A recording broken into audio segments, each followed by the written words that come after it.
Ankleshwar B division પોલીસે બાપુનગરમાં ઝૂંપડપટ્ટી પાછળ રમતા જુગારના અડ્ડા પર દરોડા પાડી 4 જુગારીઓને ઝડપી પાડી 25,000 ઉપરાંતનો મુદ્દામાલ જપ્ત કર્યો હતો.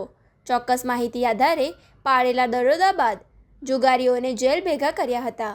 અંકલેશ્વર બી ડિવિઝન પોલીસ ટીમે પેટ્રોલિંગમાં હતી તે દરમિયાન ચોક્કસ માહિતીના આધારે જૂના નેશનલ હાઈવે નંબર 8 પર આવેલ બાપુનગર ઓવરબ્રિજ આવેલા ઝૂંપડપટ્ટીની પાછળ ખુલ્લી જગ્યામાં ચાલતા જુગારના અડ્ડા પર દરોડા પાડ્યા હતા, જ્યાં પાના પત્તાનો જુગાર રમતો રોહિત હિરે, રાહુલ વસાવા, સરફરાજ ચૌહાણ અને શુભાંકર મલાકરને રંગે હાથે ઝડપી પાડ્યો હતો.